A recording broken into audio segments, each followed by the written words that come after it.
Maka itulah keputusan Muhammadiyah mengapa kok berbeda gitu ya. Tapi ini bagi Muhammadiyah tidak menjadi hal yang ya, bagi Muhammadiyah tidak menjadi hal yang memudahkan, karena kita yakin bahwa secara matematik ya, kalau sudah 0, itu berarti lebih besar dari 0 ya, berarti itu sudah tergeser. Itu yang pertama. Dan berdoa Bu ya, mudah-mudahan ini ikhlas karena Allah, ikhlas karena Allah, ikhlas karena Allah. Karena suatu amal itu diterima oleh Allah, syaratnya harus seperti yang ditunjukkan oleh Rasulullah dan ikhlas karena Allah. Mudah-mudahan itu, kalau kita sudah ikhlas karena Allah, insya Allah inilah berarti tanda-tandanya sudah tumbuh rasa cinta kita kepada Rasulullah ya, karena cinta Rasulullah. Dengan cinta Rasulullah ya kita akan ini ya, selalu mentaatinya dan pertama mentaati Rasul dan minta ilmunya bertambah ya. Tuh. Kalau wis aku wis iso maca ya wis ngono iku wae, mari mbiyen ya maca Quran ya ngono iku wae. Nah, ini merasa sudah cukup ilmunya atau sudah merasa sudah pintar pada ilmu itu. Tapi kalau kita pelajari betul-betul ya, sampai saya sekarang ini loh masih ada kelemahannya, terutama dalam makhrajul huruf yang harus ada tekanan ya, harus tekanan, harus ini. Mungkin karena ya sudah fisiknya wis tua, giginya sudah banyak yang ompong sehingga melusut. Jadi ini harusnya iya cara dulu ajar terus Bu ya, ajar terus ya. Masih ada kekurangan. Padahal kalau kita membaca, katanya Bu siapa tadi, Bu Khairul ya, kalau kita membaca Al-Quran dengan baik dan benar tadi itu, insya Allah ya akan selalu ditemani oleh malaikat. Ya kata ustazah saya dulu Bu Aisyah ya, betapa senangnya kita kalau baca itu benar. Dan memang kalau didengarkan kalau baca itu benar itu enak Bu ya, akan apalagi terus tahu artinya. Kalau belajar sedikit dulu nanti lama-lama banyak, kalau sudah banyak itu apalagi Bu ya. Setiap yang kita baca itu akan menyentuh, ada rupanya ya. Sebetulnya ini yang agama, yang Al-Quran, nyanyi pun itu kalau nggak ada rupanya kan nggak enak ya, sehingga jurinya itu marah-marah gitu kalau lomba. Nah apalagi ini jurinya itu Allah. Mungkin pertama malaikat Jibril yang mengajarkan ke Nabi Muhammad ya, tapi akan semakin ini ya, tapi yang dinilai itu prosesnya. Walaupun masih tertatih-tatih itu dapat pahala, apalagi kalau sudah lancar dan benar, masya Allah. Di sini banyak loh ustazah Bibi ini guru ngaji bakalan kasan muridnya 200 PPI, masya Allah ya. Dan masih muda. Senang Bu. Saya baru belajar tenanan itu umur 40, makanya ya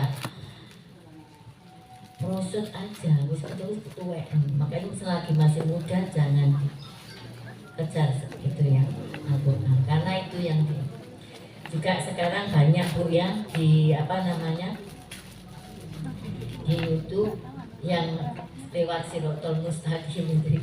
Kalau kita itu bisa baca Al-Quran dengan membaca Al-Quran atau dengan membaca atau dengan hafalannya itu enak aja belajaran itu, walaupun tidak noleh kiri-kiri, yang kita fokus dengan bacaan kita itu jalan enak. Tidak ada gambarnya Bu, gambarkan. Apalagi muda juga seperti itu ya. Jadi kita jadikan itu satu ingin atau motivasi pada diri kita untuk selalu belajar. Nah memang belajar itu adalah kewajiban kita sebagai orang yang beriman ya, dari mulai sampai mau termasuk jalan, dan tidak semua wajib bagi baik laki-laki maupun perempuan. Juga baik laki-laki maupun perempuan dalam hal beramal soleh itu sama, kita juga berjuang bersama-sama, wastaqul khairat ya, saling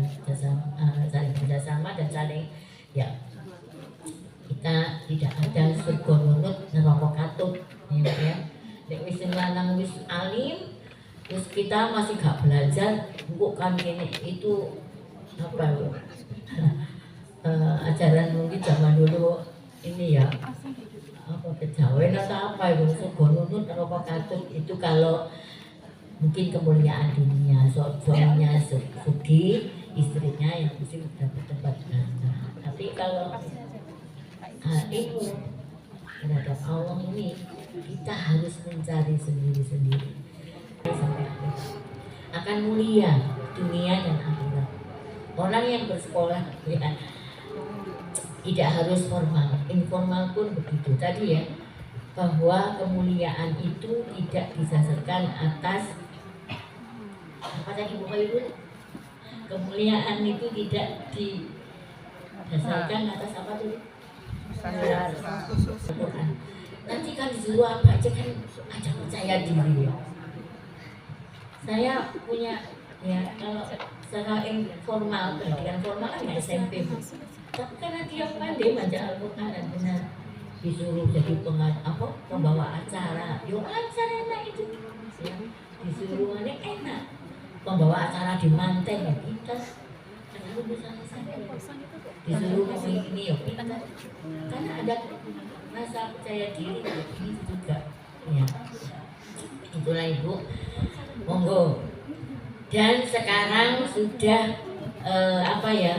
belajar Al-Quran ini dari MTK ini sudah mengajar ke guru-guru TK ya, yang diasuh oleh Bu Lulu Aisyah, Bu Faridah Sulistia ya, mengajar berbeda, ada yang masih besok ya. Ibu-ibu, bulan kita biasakan untuk berdoa Allahu Akbar, Allah Maha Besar, Allahumma ahillahu alaina bil yumni wal iman. Ini versinya banyak ya. Ada yang Allahumma ahillahu alaina bil wal iman ya. Ini bil yumni wal iman wassalamati wal islam wat taufiqi lima tuhibbu wa tarda rabbuna wa rabbukallah. Jadi Allah datangnya hilal ya, hilal itu bulan sabit ya. Ya, jadi kita berharap semoga kita dalam keadaan aman dalam keimanan kita. Ya, jadi banyak yang imannya tidak aman karena banyak godaan. Wassalamati wal islam, selamat dalam keislaman kita. Fungsinya otomatis diberikan oleh Allah. Namun hidayah yang keempat itu hidayah agama, hidayah diniyah. Kalau ibu tidak belajar, tidak akan dapat untuk mendapatkan hidayah agama. Kemudian tidak semua orang yang ngerti agama itu bisa mengamalkan dalam kehidupan. Ya, semua orang tahu kalau puasa itu kewajiban. Ya, lewat apa? Lewat doa. Ihdinas siratal mustaqim. Ya, itu yang kita minta adalah hidayah taufik. Wahdini, kemampuan mengamalkan apa yang sudah kita pelajari. Ya, itu hidayah yang diminta di sini. Wat taufiqi lima tuhibbu wa tarda rabbuna wa rabbukallah. Ya, jadi mohon kepada Allah diberi taufik, kemampuan ya. Ya, sehingga apa yang kita lakukan itu diridhoi oleh Allah. Diridhoi, diterima. Diridhoi itu diterima oleh Allah. Disukai oleh Allah ya. Ya Tuhan kami, ya Tuhan, dan Tuhanmu bulan adalah Allah ya, Tuhan kami dan Tuhanmu bulan adalah Allah. Itu setiap awal bulan, wabil khusus ketika awal Ramadan. Kemudian ibu-ibu sekalian, banyak yang tarhib Ramadan gitu ya. Ya, jadi artinya kita sambut dengan gembira. Kenapa? Karena bulan Ramadan itu dikatakan sebagai Syahrul Mubarak. Apa Bu artinya? Bulan yang diberkahi, itu berdasar hadis dari Rasulullah yang diriwayatkan oleh Tabrani, yakum wa ramadana, padamu bulan Ramadan penghulu segala bulan. Jadi ja'a itu datang ya, jadi kaitannya dengan penghulu seluruh bulan. Kemudian marhaban ya, marhaban, selamat datang kepadanya. Dan mudah-mudahan kita ini termasuk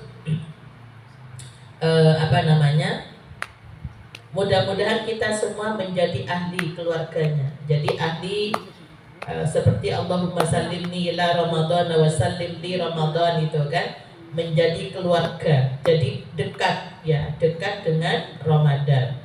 Jadi bulan Ramadan itu datang dengan membawa bil barakati, dengan membawa keberkahan. Ya, berkah itu apa?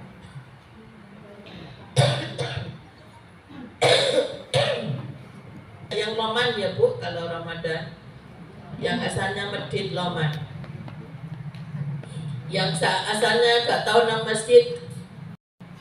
Masjid ya? Iya. Itu anunya, ibadahnya pedagang. Sing digolek untung. Soalnya Ramadan bulan obral pahala. Iya, gambarannya seperti itu. Saya kalau ibu-ibu yang sudah kenal baik, kemudian nggak pernah ke masjid, tiba-tiba muncul di bulan Ramadan pas jejer saya, sampai ditakoi malaikat, kok dengaren awakmu, katanya gitu, tak gitu kan. Lah iya, lah ini kenapa kok ya tidak bisa kalau kantor mungkin hari-hari pulangnya malam, masa subuh ya turun buka kok kantore. Itu kesempatan untuk ya berdakwah sambil guyon gitu ya. Jadi didungarekno loh mbek malaikat itu.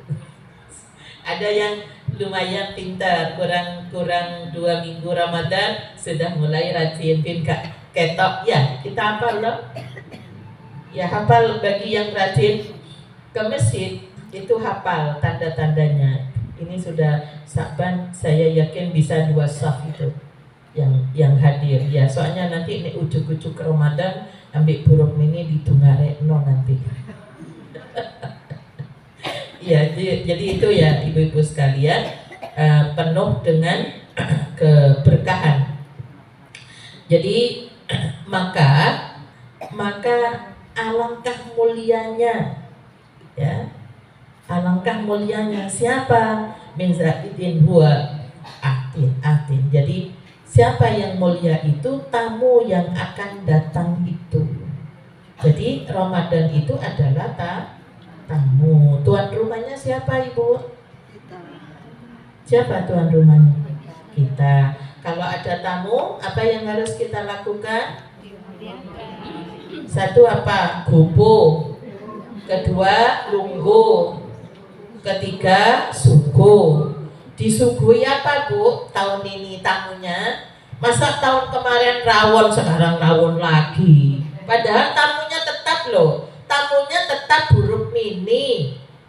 Datangnya tiap tahun. Sampai apal tahun lalu rawon, saiki rawon meneh. Bu ditambahi rendang tapa gitu ya. Ya, apa yang sudah Ibu siapkan untuk suguhan tamu kita 29 ya? Sudah disiapkan. Kalau saya, tamunya orang mana? Orang Padang ya, orang Padang. Masakannya sukanya ya. Iya. Nah, tamu kita yang datang tahun ini itu sukanya apa? Nah, maka kan tembang jadi wali para pembawa Islam ke Jawa itu kaya dengan budaya. Makanya di Aisyah ada LPSU itu ke situ. nggak diceramai, tidak dibacakan hadis, tapi yang disampaikan itu adalah berdasar hadis. Jadi hadis ini kemudian jadi tembang, dayowe teko, beberno kloso, klosone bedah, tambano jadahe mambu pakakno asu.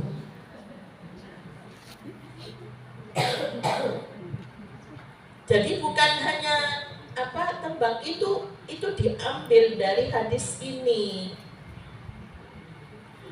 Ya tamunya datang beberno kloso, kan gitu. Kalau orang dulu itu kan tidak pakai kursi. Maknanya apa? Orang duduk di bawah itu santai, itu bisa selonjor. Saya nggak bisa selonjor, Bu. Ibu kan mau senden, mau selonjor, ya. Bebas saja kan. Ya, hanya saja ya kalau yang muda ya gak sopan gitu ya. Masa selonjor ada yang sepuh masih begitu. Tapi kalau yang sepuh jangan dipaksa, Bu, kemeng nanti keringgingan, bisa kram nanti ya. Itu di situ maknanya. Jadi bagaimana marhaban ya Ramadan itu kita lapang menyambut tamu itu supaya ditaruh di tempat yang nyaman tamunya itu. Nah, klosone yang beda-beda itu ditempel. Nempelnya pakai jadah. Jadah itu kan terbuat dari ketan, toh, Bu? Melekat toh ya? Kelat kan. Kalau dulu kan kalau surat ya, mungkin yang seusia saya itu kalau di desa ya pakai nasi toh. Belum ada lem amplopnya. Ya, nah ini ketan gitu tambah teman. Tapi kalau yang jatahnya di sini yang dipakai nempel itu mambu, kira-kira kerasa enggak tamunya? Itu maksudnya apa? Maknanya itu apa? Ya, jadi orang yang kemudian ingin bersedekah sebelum Ramadan di bulan Sya'ban misalnya, diambil dari hasil korupsi. Nek yang kecil ngentit ya, Bu ya. Kalau rampok rodo akeh. Ya, itulah yang nggak kerasa tamunya. Lah kamu bersedekah tapi diambil dari harta yang tidak bagus. Akhirnya apa? Jatahnya itu layak dimakan asu. Anjing sekarang ya nggak mau kayaknya mau dulu. Terus yang kurang pas itu yang kita kritisi itu yang di belakang itu asune mati kuat nang kali. Lah ikilah jadi artinya apa? Jadi orang yang kena dampaknya kalau sudah bangkai masuk kali itu kan semua ya kena akibat jadinya tidak sehat. Itu nanti hubungannya dengan makna takwa, Bu. Ya, itu dalam sekali, Bu. Jadi tamu kita itu apa suguhannya? Ya, Ibu sudah niatkan apa? Ya. Apa, Bu? Masak pancat cak jus. Kok nggak ada peningkatan? Belajarnya juga demikian. Ya, kulkasnya sudah penuh, Bu. Ya, nggak usah ini. Urunan makan di masjid aja lebih enak. Ya, yang repot hanya sekali gitu ya. Ya, itu seperti itu. Nanti pasti setannya luar biasa. Beli semua numpuk, ya nggak dimasak. Kalau mau dimasak nggak dimakan, Ibu marah. Ya kan? Kadang-kadang wes nek ngono meneh ora usah masak enggak. Yang salah siapa? Ya salahnya Ibu sendiri. Wong Ramadan kok sembarang di bang dimasak. Ya, ini insya Allah sudah banyak sekali perubahan.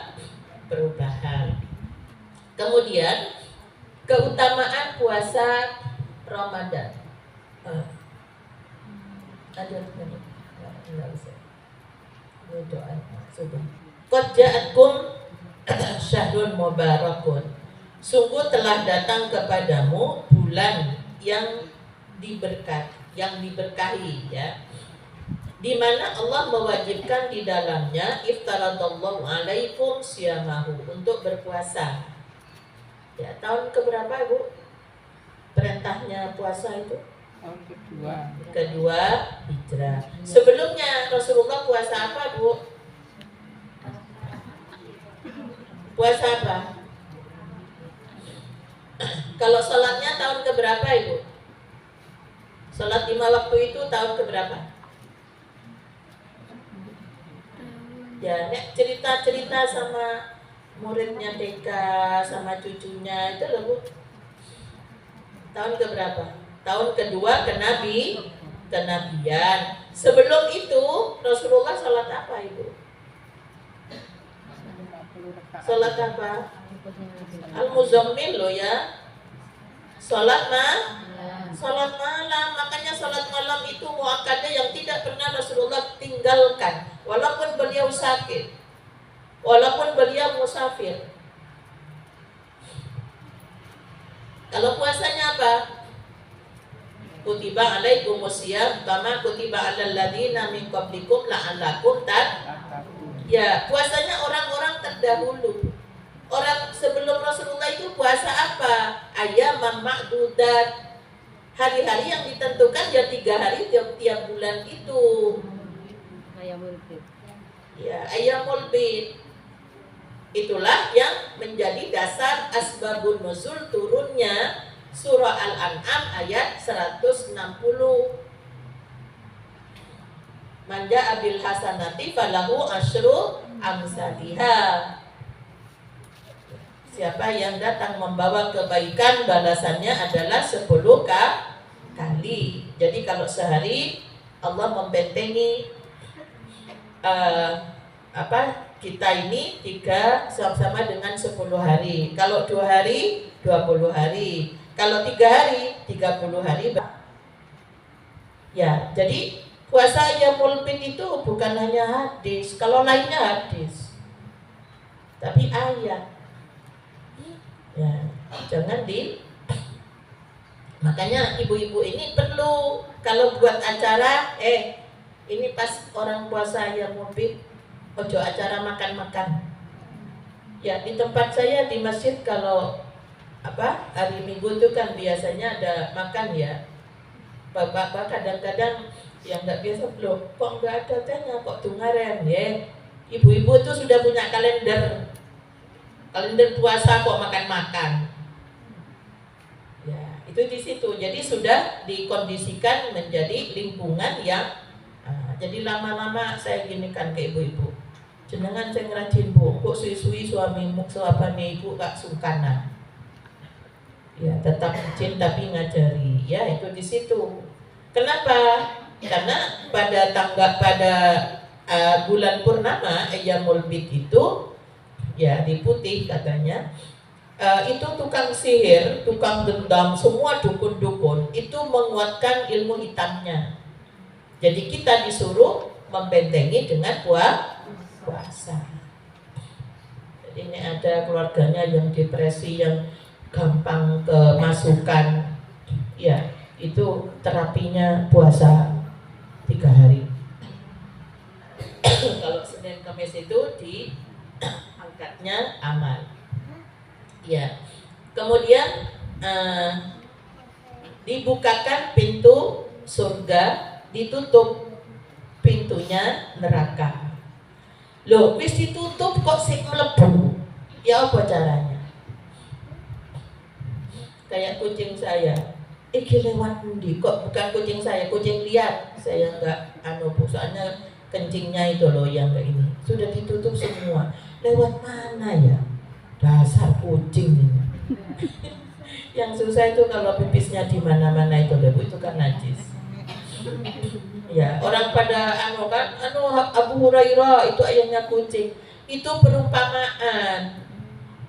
Bukan angon kucing.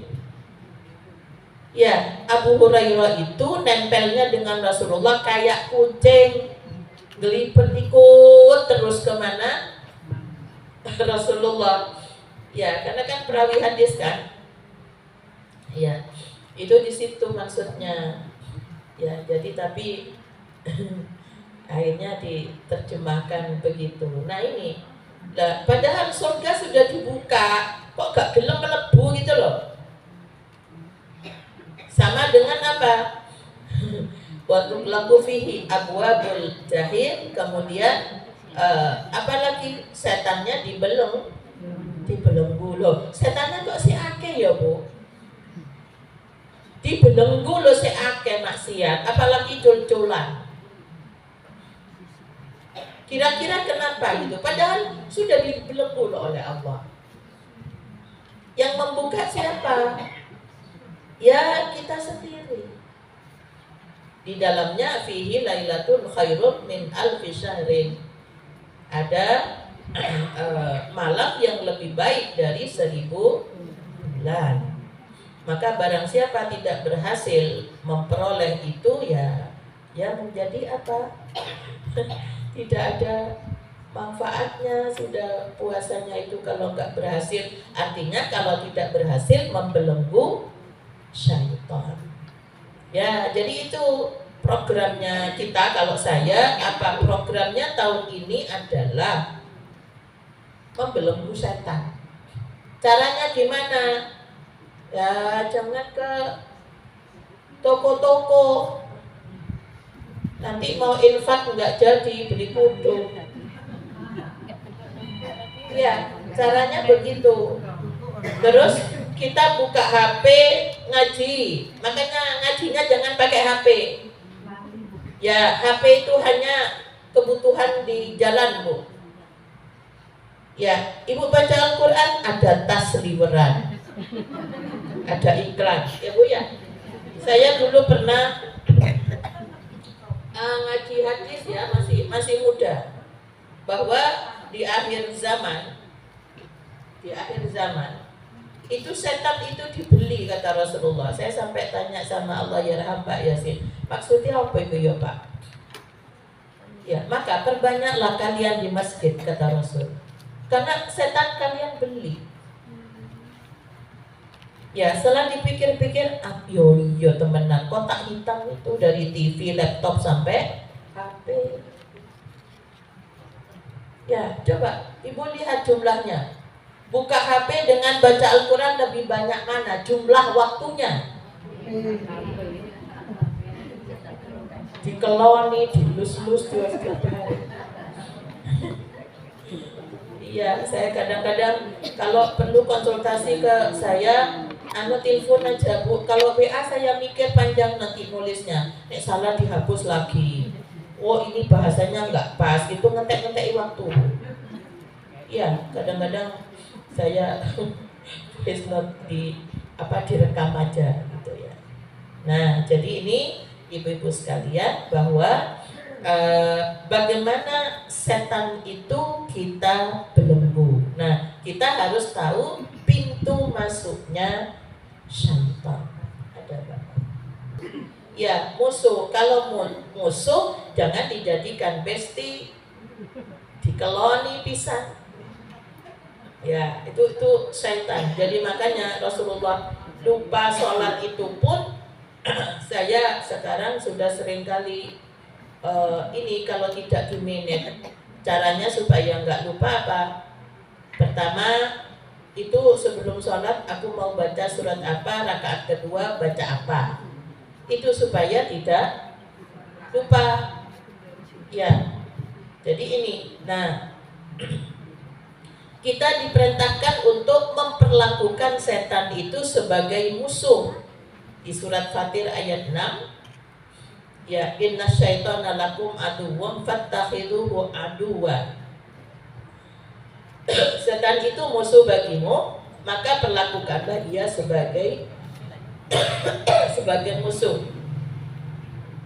Ya, dan setan itu hanya mengajak supaya min ashabis sa'ir, supaya menjadi penghuni neraka yang menyala. Kemudian di ayat 112 surah Al-An'am ini MOU-nya setan dengan Allah. Iblis ya Bu, iblis. Apa bedanya iblis dan setan? Apa? Allah itu bilang di Al-A'raf itu awalnya iblis, yang kedua terus bilang syaitan. Iblis itu ablasa, putus asa, kepribadian sendiri.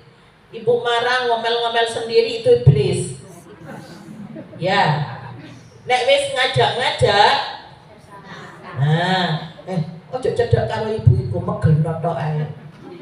Ya, ayu-ayu dadi setan. Jadi setan itu rombongan Bu. Makanya itu sudah membuat MOU dengan Allah di surah Al-An'am, di surah Al-A'raf itu banyak sekali itu.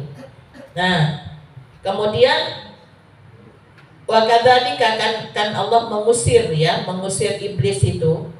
Wa kadzalika ja'alna likulli nabiyyin aduwan syayatinal insa wal jinna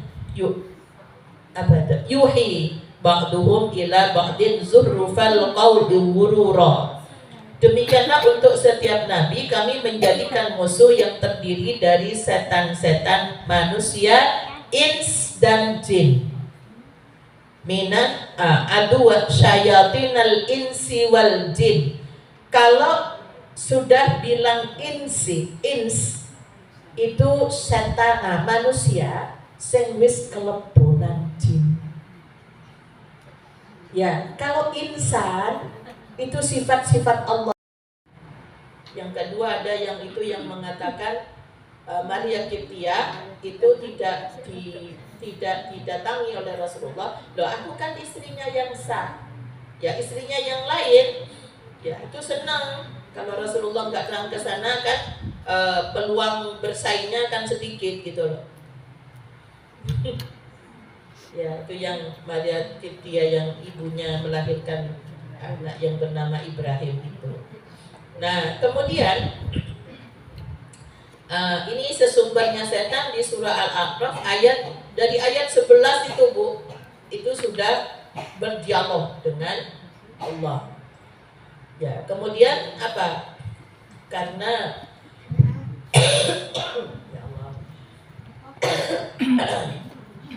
Wa an aymanihim wa an syama'ilihim wa la tajidu aktsarahum syakirin. Kemudian pasti aku akan, karena aku sudah diusir katanya. Ngancam dia. Sudah diusir dari komunitasnya malaikat, aku akan mendatangi mereka manusia dari depan, dari belakang, dari kanan, dan dari kiri mereka, dan engkau tidak akan mendapatkan kebanyakan mereka bersyukur. Yang taat cuma sedikit. Itu permohonannya. Maka setan itu menyesatkan, tahapan setan menyesatkan manusia. Yang pertama diajak pada kekafiran. Ibu, merusak tauhid iman itu pekerjaan melelahkan setan. Pekerjaan membuat setan capek. Ya kayak Nabi Ibrahim itu kan. Jadi langkah pertama yang ditempuh oleh setan, ya barulah ketika itu istirahat. Karena apa? Capek. Merusak iman seseorang itu capek setannya. Ya, coba ketika adzan ya, kemudian jangan dikira sampai kita sudah berhasil berangkat di masjid dibuatnya oleh setan ngantuk.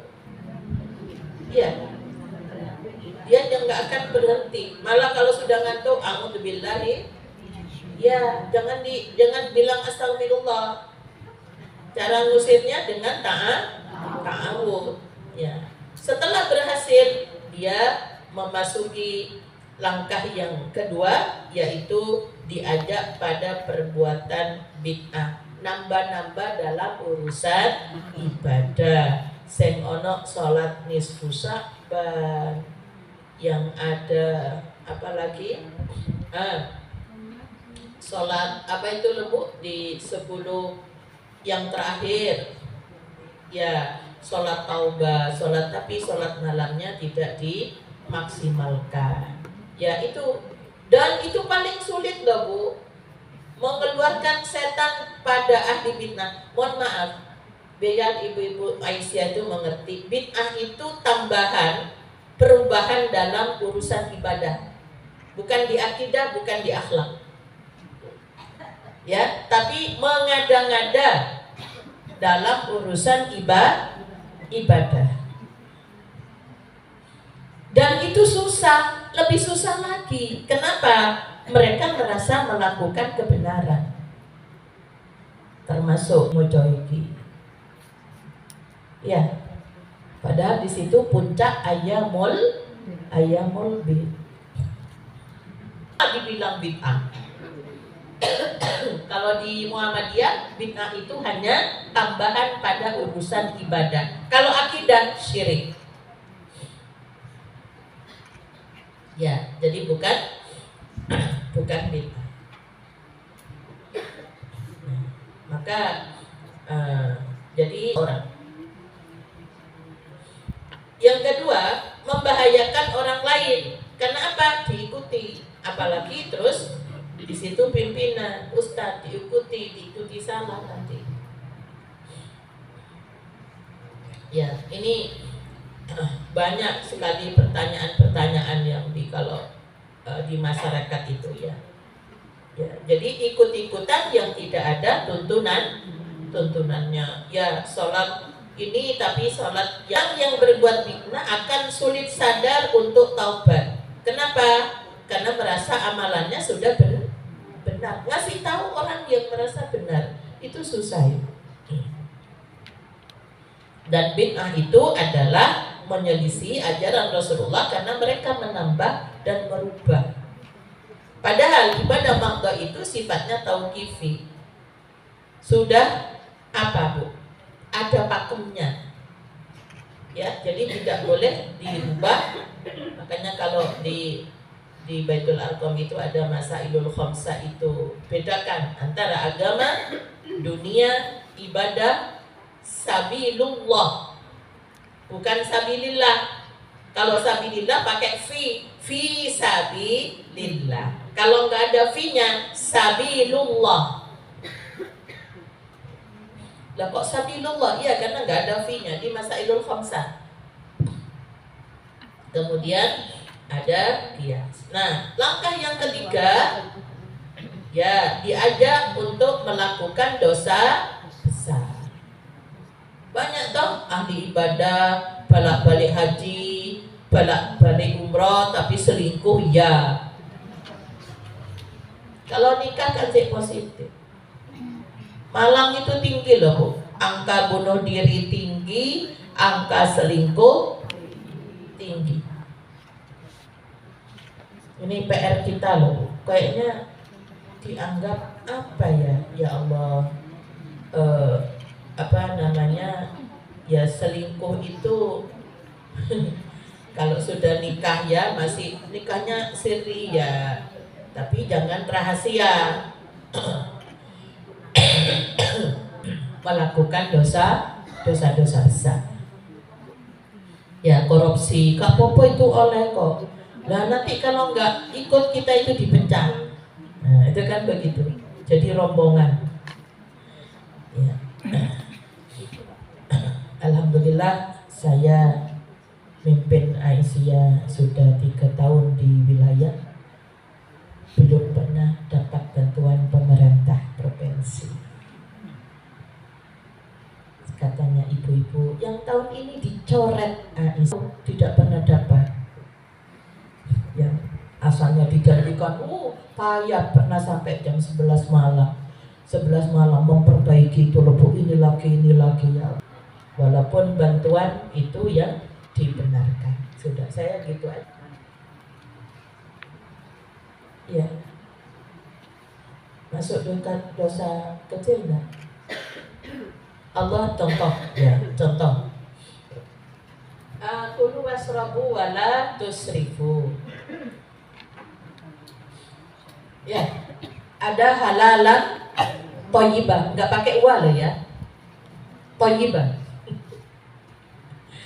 Terus ibu makan sesuatu yang menyebabkan ibu sakit, karena ibu sudah tahu sakit saya ini kalau makan ini pasti iya, kira-kira masuk menganiaya diri apa tidak? Iya. Kalau sakit yang merasakan siapa? Iya. Gorengan boleh, boleh. Tapi cara makannya juga harus tepat. Kemudian kapan? Oh, kalau sudah sehat, kan begitu. Ini jadi bukan tidak boleh sama sekali, tapi pada saat ini saya masih kadang-kadang rayuannya gak apa-apa bu gitu. Itu kan kolesterol itu ono di lebar. Saya tahu rajin. Benar ya, jadi ini hal-hal kecil ya. Nanti bu ojo ngomong-ngomong loh ya. Kenapa kalau ngomong? Itu berarti kan? Iya, itu kadang-kadang banyak hal gitu ya, lama-lama jadi. Kemudian yang kelima, disibukkan dengan perkara yang sifatnya boleh, tidak ada. Kita harus punya manajemen. Saya dulu pernah makan di salah satu ayam goreng ya.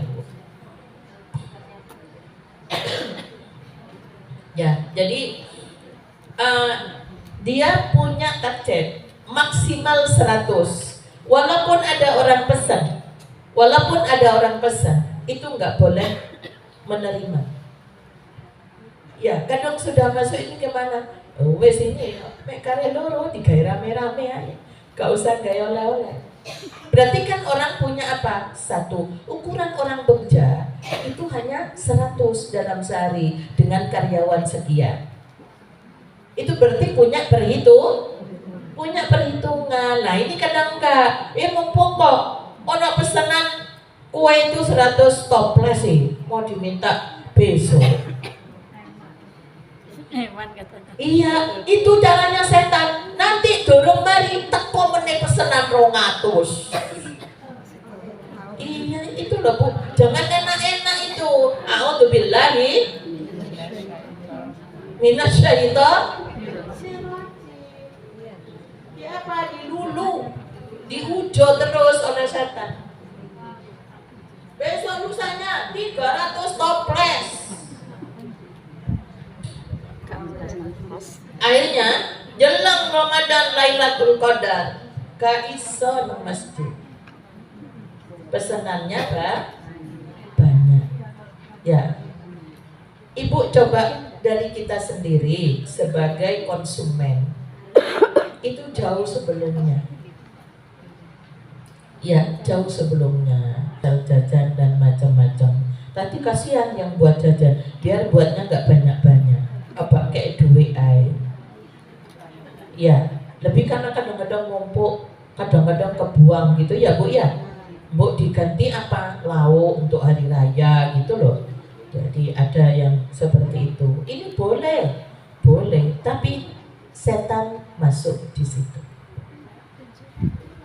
Jahit juga demikian, penjahit. Ini besok diambil dapat orderan. Nah, caranya kalau banyak pesanan, tenaga kerjanya harus ditambah. Jadi selesainya apa? Jam 4 harus selesai. Asar sudah tidak boleh melanjutkan pekerjaan. Itu di bulan Ramadan. Nggak terasa. Akhirnya apa? Allah membelenggu setan, setannya ibu buka talinya. Yang membuka itu diri kita sendiri. Terus yang terakhir adalah disibukkan dalam amalan yang kurang afdol. Padahal ada amalan yang lebih afdol. Contohnya apa? Contohnya apa?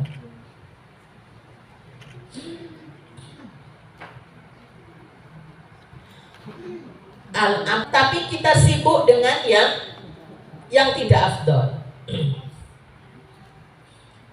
Contohnya apa?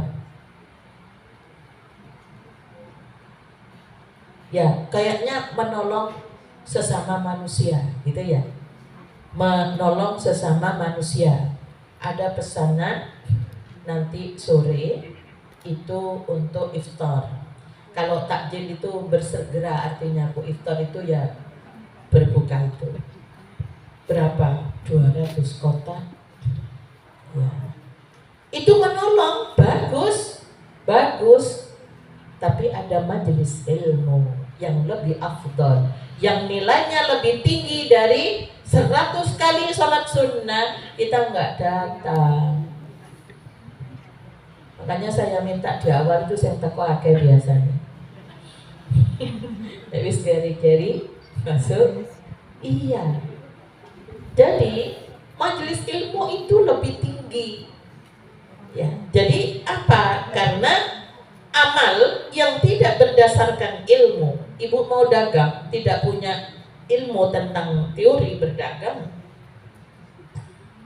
ya makanya jadi amal itu harus berdasarkan ilmu. Iman, ilmu baru amal.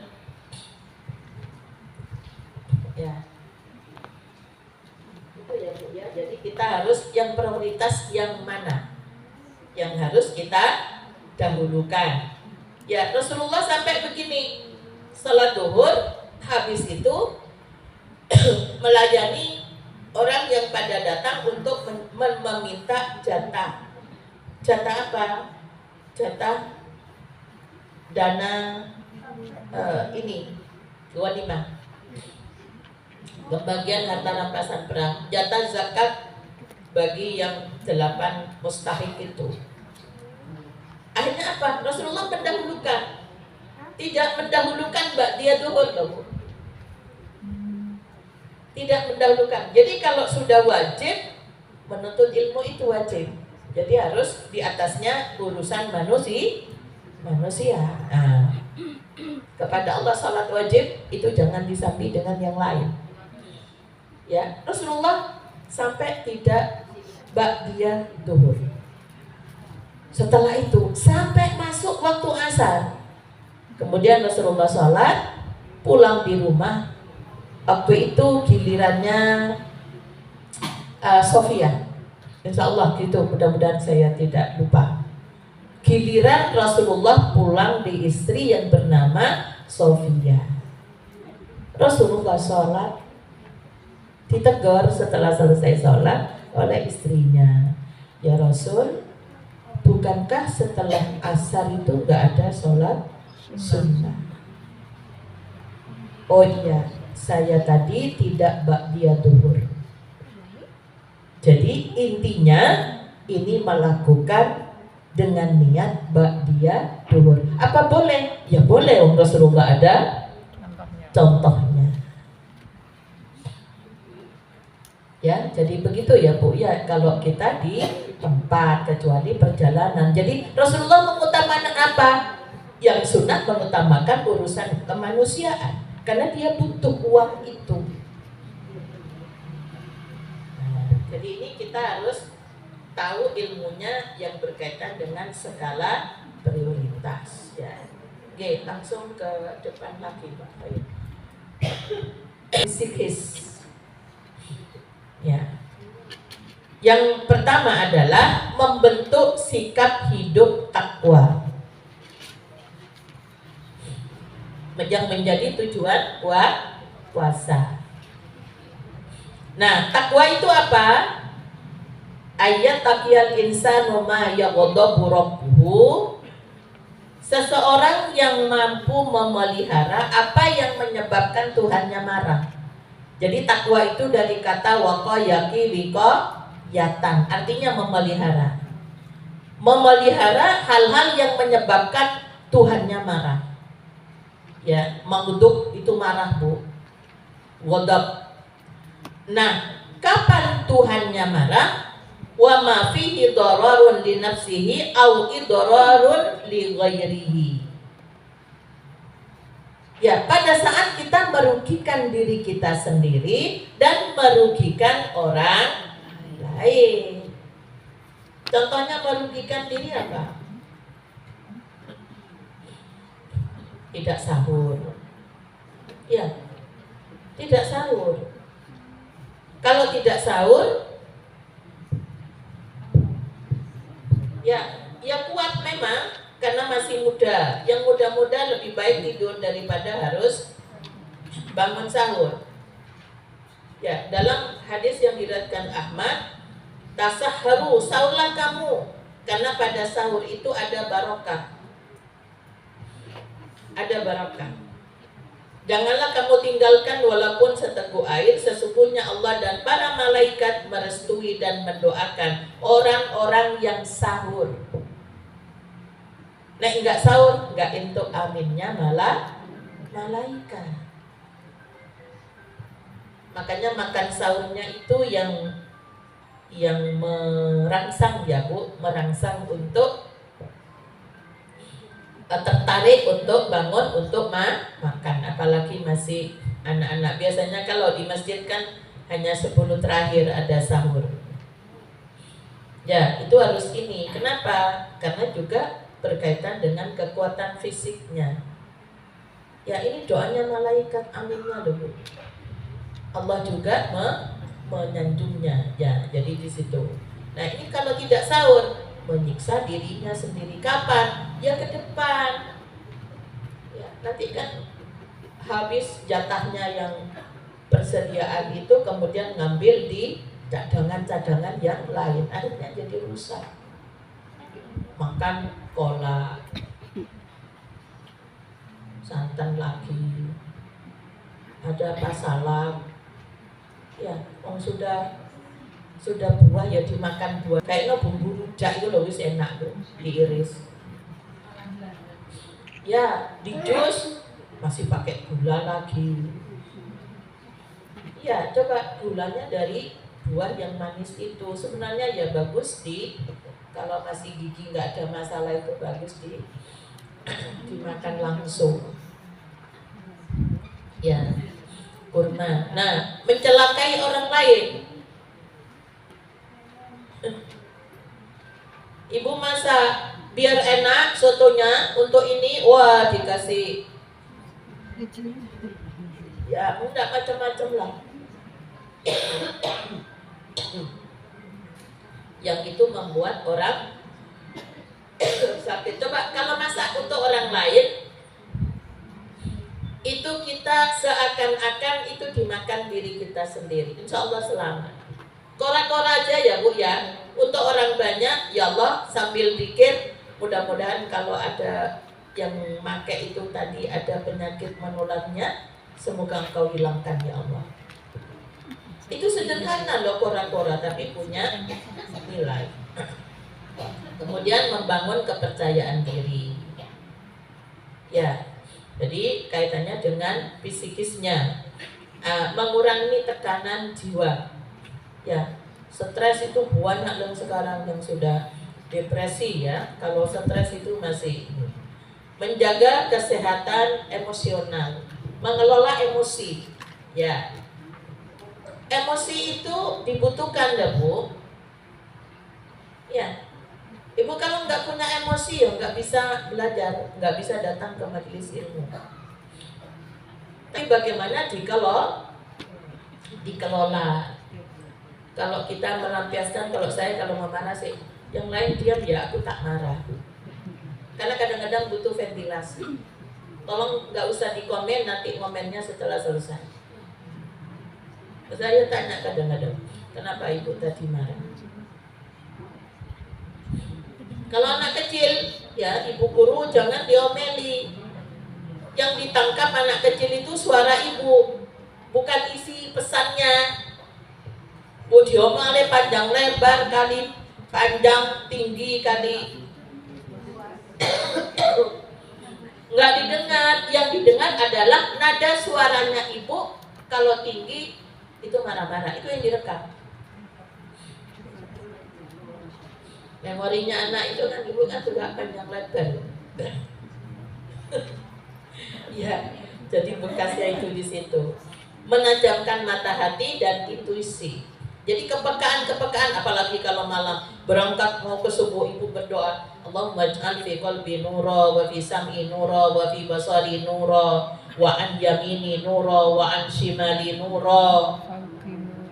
Ya, itu ya betul ya Bu ya, kita bukan punya indera keenam, tapi kita menganalisa sesuatu itu karena saya kadang dampingi Mbak Tino dan dampingi anak saya untuk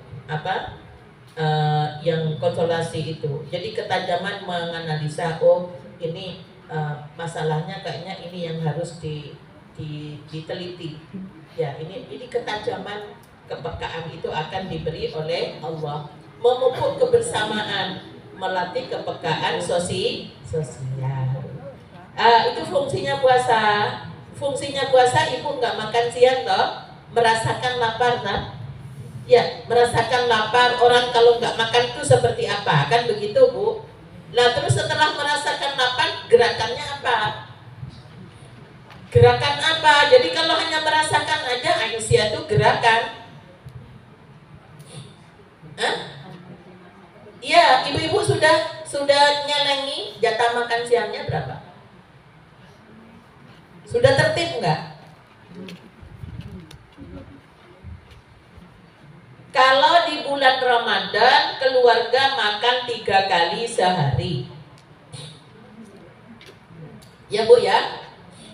Kalau 10 ribuan belanjanya 30.000 toh sehari. Nah, di bulan Ramadan siang itu sudah tidak makan. Harusnya belanjanya tinggal 20.000 toh. Lah ibu kalau baca hal ataka hadisul ghasyiyah kan gitu ya. Jadi ada hisab gitu di belakang, nggak pernah berhitung. Nah, belum lagi kalau anak-anak kita dan kita iftarnya di masjid. Berarti kan cuma sekali toh Bu makannya. Lah, jatah belanjanya ibu kemanakan itu? Ini yang belum tertib, Aisyah menjadi gerakan. Berat itu Bu, kalau mengeluarkan donatur 100, wah gampang. Tapi berhitung setiap Senin Kemis, setiap Ramadan saya harus nyisihkan jatah makan siang ini. Itu yang berat. Ada orang nganteri makan, Mek alhamdulillah ada rezeki. Harusnya alhamdulillah duitku yang tadi tak gawe tuku lau harusnya kan demplung di kotak amal yang ada di rumah. Di rumah apa di masjid? Ya di rumah dulu kalau yang harian itu. Di masjid sedekah subuhnya, susuk-susuk belanja kayak gitu. Atau nanti dikelola itu kan jadi bagus. Jadi bagus itu nanti. Ini yang belum punya walidah nek pengajian itu nek enggak Senin Kamis. Supaya enggak ada konsumsi. Kita kalau ngadakan acara masa konsumsinya ya. Coba andaikan bukan bulan Ramadan ini, berapa yang harus dikeluarkan untuk beli kue? Iya, saya tuh kadang-kadang mikir, aku nek nggak butuh nyimpan obat, nyimpan apa yang memang ada minuman yang memang harus saya konsumsi, itu saya nggak beli kulkas kok nanggare wong medhit. Ono makanan ini lebokno ngene kan ya, kalau dulu kan harus habis gitu loh Bu. Iya, itu apalagi kulkasnya besar. Itu ya Pak, coba kita merenung, kita renungkan sebagai perempuan gitu ya. Lah ya jatah makan siangnya itu harusnya masing-masing kita itu kalau 10.000 bisa berinfak 300.000 1 bulan Ramadan. Kalau Senin Kemis Kalau saya nggak mikir yang besar-besar, dari yang kecil itu karena terjun ada IC itu dia di kotak kecil-kecil itu ATC kemarin ojo akeh-akeh kumpulnya 10.000 aja mulai oleh itu bisa terkumpul banyak. Ya coba kalau Senin Kamis 4 kali ya Bu, 4 minggu kan ya berapa Bu kali 2 80. Kalau 100 orang sudah terkumpul berapa Bu? 8 juta toh setiap bulan. Ya. Kalau Ramadan kalau ada 100 orang, tiap orang 300.000. Satu bulan berapa Bu? Ada 100 orang kali 300 berapa? Berapa juta? 30 juta. 30 juta. Umat Islam suki sebenarnya. Nah, inilah tugas kita sebagai kepala rumah tangga. Itu memang harus ada kotak-kotak di situ mengisi kandang, di situ berat ya. Saya aja ngamalkan ajarannya ibu saya. Jadi selain untuk dirinya, kelahiran anak yang pertama hari apa? Hari Senin, Selasa. Saya kebetulan Rabu. Ibu Kamis gitu ya. Terus ini ada anak saya itu Jumat sama Pak Fadlan. Itu masih ibu itu ada. Tiap sedekah subuh itu dikatutkan. Setiap hari kelahiran. Ini syukurnya saya telah diberi oleh Allah keturunan yang lahir pada hari ini. Gitu ya Bu ya, cara mengingatnya itu seperti itu sehingga apa? Kok yo berkah gitu loh ya. Kok berkah terus dalam hidup, bisa nyekolahkan anaknya, bisa ini, bisa ngopeni guru-guru ngaji, masjid barang. Itu saya cuma belajar dari situ. Dulu belum ada orang ngasih makan di masjid. Ya, ibu saya itu bilang pesan. Kalau khotib ya, khotib itu misalnya dia harus ngajar masakan biar makan. Nah, ya betul kan kalau dosen umum setelah itu kan langsung balik ke kampus toh supaya tidak makan di luar. Nah, tapi sekarang sudah banyak, saya sudah alihkan ke yang lain. Dulu belum ada Jumat berkah itu khotib sama takmir beberapa, paling untuk sampai Pak Taufik Kusuma apal ini di Insan Karim itu pasti lodon. Sampai apal begitu karena itu amanahnya dari orang tua. Ya, insya Allah jangan nunggu kamu sugih. Beramal itu jangan nunggu sugih. Jadi isolnya 1000, siapa tahu dari 1000 itu yang akan mengembangkan. Nah, ini ibu-ibu sekalian menjadi gerakan. Nah, Bu Eni dikasih oblong, tapi apa? Syaitonir rajimnya lupa. Dibuat lupa tau Bu? Iya, coba uang 2000 keleleran di meja kadang-kadang. Orang ngemis aja nggak mau kok itu. Ketika dikumpulkan akan menjadi besar. Ya, jadi ini ibu-ibu program supaya puasanya ada peningkatan, tamunya seneng. Kalau sudah mau pulang tamunya nanti dikasih sangu. Kapan ini? Kita minimalkan keluar di bulan Ramadan dalam artian yang melelahkan. Ya, kalau sudah baksos capek tuh Bu ya. Nah, itu perlu di manage. Alhamdulillah PWA kemarin sebelum Ramadan sudah selesai. Terakhir hari Senin ke Bondowoso sama ke Ponorogo. Ya, jadi sudah nanti Ramadan Zoom aja. Lebih banyak Zoom kalau ada perlu ya. Tapi besok mau ke Jember ya, kajian Ramadan. Ya begitu Ibu. Ya lebih dan kurangnya